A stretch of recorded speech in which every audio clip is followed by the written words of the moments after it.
process where originally through the SBIR 1, you have your prototype phase or just a really good idea, and then your phase 2 where you can demonstrate that good idea. I think that the way that Agility Prime has been structured has really kind of changed the way we look at acquisitions as a whole. I've seen that firsthand. You know, with Apex, the support we do for Apex, we've seen a number of companies that come through Agility Prime. You know, it's truly transformed the time it takes to bring a good idea to a functional system. It's been exponential. So we appreciate that, and thank you guys so much. I would like to talk about the fact that, you know, Natasha pointed out that we do have significant research collaborations that happen on these AAM systems and these drone systems. And Bob, as the former executive director and now moving up into better things, OFRN was established to be that kind of hub and spoke for the state of Ohio. You know, where's Ohio leading from the industry, you know, university perspective on research around AAM? And you know, can you highlight some examples? Sure.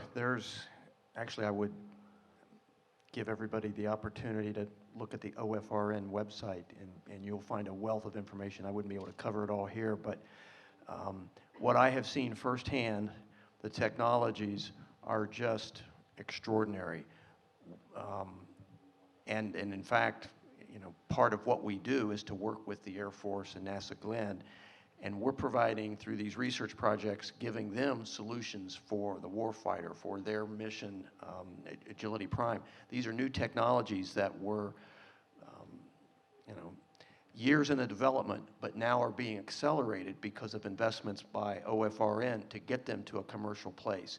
But the technologies, they touch every facet of a drone operation, from command and control to you know, power, propulsion. The battery technologies are just incredible. There's work right now in place that is going to provide some of the onboard platforms to be very, very secure and sort of protected against any sort of foreign entrant or control. I mean, that's one of the big scary things, is the bad guy can get in there and do whatever.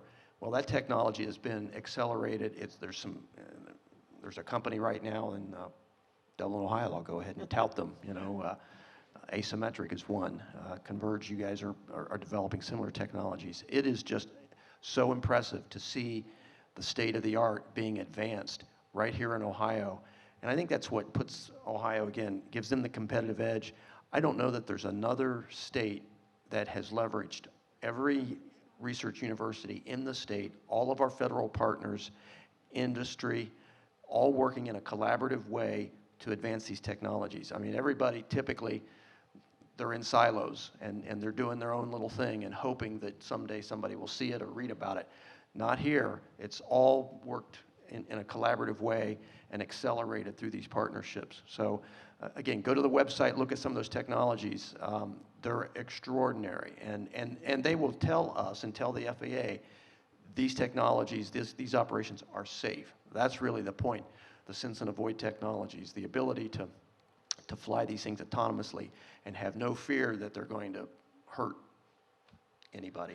That's pretty incredible. You know, Bob, we have 14 universities, public universities here in the state of Ohio, and you know they are almost all research universities. So we do have a prolific university research capability. One of the things I pulled out of your comment though is the cybersecurity and the hardening of the systems and the security of the systems. And so, you know, Natasha and Matt chuckled when I said DJI earlier. The federal government has a ban on acquisitions of DJI drones for very specific reasons.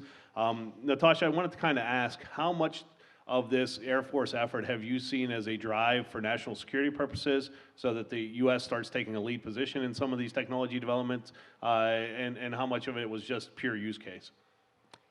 I think it's a little bit of both. So I will tell you, coming from different organizations and being read into certain things, that there is a need for us to be the world leader in certain technologies, right? Just from national defense, we all see what happens on the news every day. But think about how many, when we talk about use case, peel back that onion. Think about so many things downrange that could be solved if we didn't have to worry about loss of life. This technology helps solve that.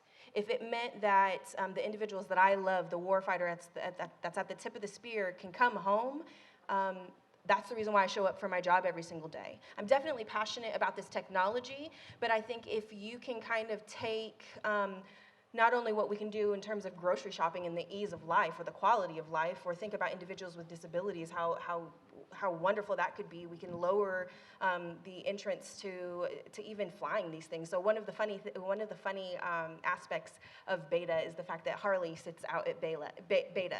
And one of the things he likes to laugh about is the fact that if you work for Beta, Kyle, their CEO, allows you to get a pilot's license to be certified to work or to fly one of these assets, and his nephew is going through that process. You get free flight hours to do this. I think that is wonderful because that talks about how easy it is to operate this. It talks about how easy it is for an everyday individual to not be afraid, because if you were to tell me, oh, become a pilot and go fly something, I don't even like to fly simulators because I get vertigo.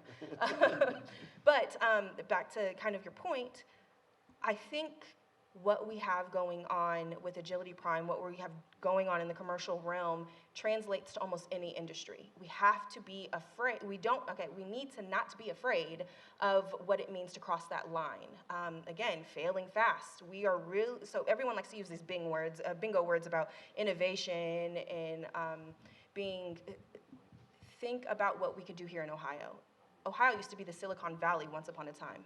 What if we could make that true now for this vertical takeoff and landing, this electric vertical transformative, is like I like to say, because it's not just all electric.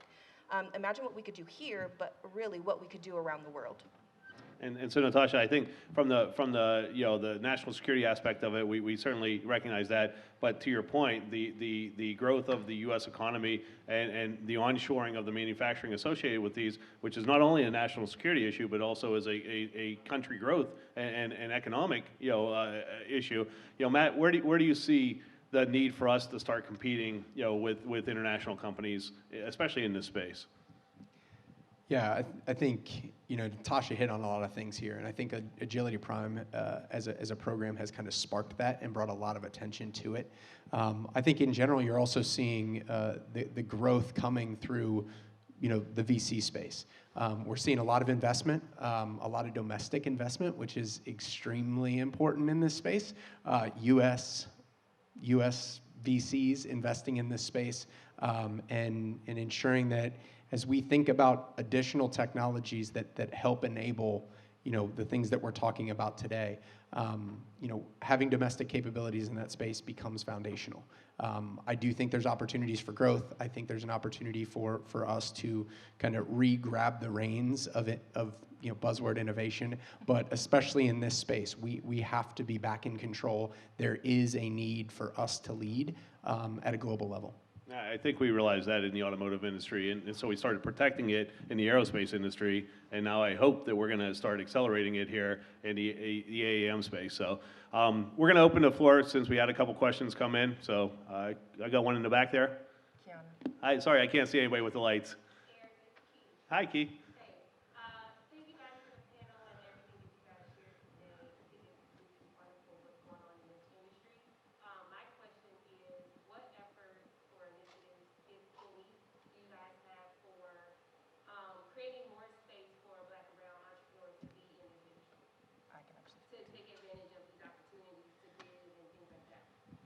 So please, go ahead. So being the only female and the only female of color on my team, I will tell you that I am a huge advocate. In fact, I work with Anissa Lumpkin, who runs our HBCU Collider initiatives. She's about outreach. And when I originally thought about what it meant to come to the city of Springfield, I thought, hey, we have 2 HBCUs down the street.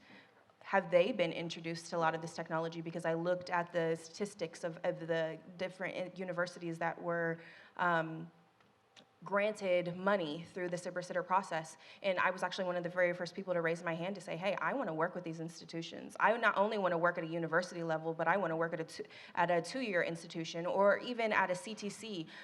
What would it take to get the superintendent of our local public schools, because we're pushing STEM, why not teach individuals at a very young age that this is something that you could do? I am huge about outreach. I sit on the board for the Dayton Young Black Professionals. In fact, part of the reason why I was here and I even found out about this panel, because I wasn't originally a part of it, was because I raised my hand and I went to my leadership and I said, hey, I want to be a part of this. I want to be the individual that if there isn't a space for me or a space for individuals behind me, I want to create it because the representation matters. And Natasha, you know, based off of what you're doing, you probably should be the most important person on here anyway, so I'm glad you raised your hand. Yes, thank you, Natasha. I will say that hopefully as a state, we've started looking at diversity a little bit more too. A lot of the pre-seed funds that the state funds, so to get these early stage companies up off the ground, the technology companies have a significant requirement or at least a desire to get a diversity investment portfolio. I've seen firsthand, you know, entrepreneurs who are in the diversity programs accelerate. They have you know, if they have the opportunity, they always take the opportunity and excel. So hopefully sooner than later. But Keith, thank you for that question. I think we're about out of time. I want to take 1 second for each of you guys and ask you where you see advanced air mobility in the next 3 years, and we'll start at the far side. Matt, go.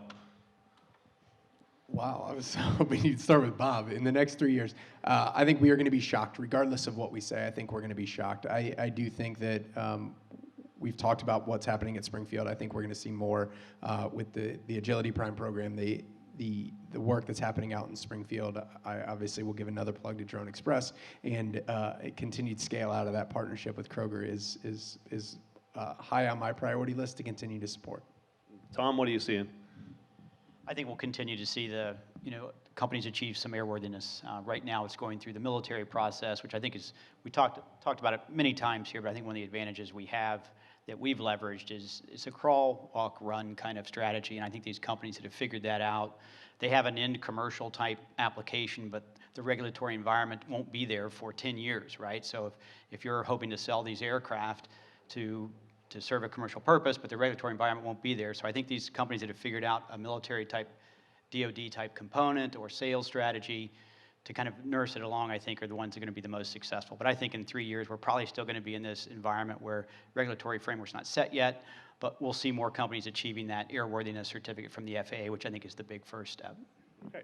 Natasha, with the technical financing and strategic financing, you guys are obviously already thinking about the next 3 years. So where do you see the next 3 years? So my charge is to claim IOC, which is interim operational capability, by 2023. So within the next 3 years, you will actually see something in the Air Force inventory. You will see something either whether it's a lease, because a lot of these companies aren't at a place where they can just full out give us an asset and say it's yours. You also will probably see something where it's a dedicated test asset. So from the Air Force perspective, you will see an operational capability, even in the interim, as in small quantities, in the next 3 years. Wonderful. Bob, final thoughts. You know, I think that 1 to 3 years time frame, I think that is the magic window, and I think you're going to see commercial operations. I think small package delivery. I think you'll see that.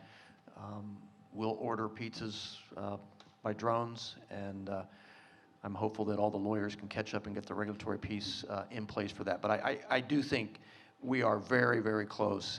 The FAA has the desire, the will. They are very methodical in looking at safety, as well they should be, but they have enough data. The proliferation of use cases will continue during that period, but I think within that 3 year time frame, you're going to see commercial operations occurring, maybe not every single hour of the day, but certainly a good portion of the day and under certain circumstances. So in 3 years, we're going to come back here. We're going to see who had the best crystal ball. And hopefully we'll be all riding together in the air taxi Natasha, to get here. by the way. Right? It's Natasha, by the way. Listen, Natasha has the roadmap. She's fine. I mean, I hope Bob's right, but... So thank you to the panel again. One last round of applause. Thank you, guys. Thanks so much. Thank you. And this concludes our panel on AAM.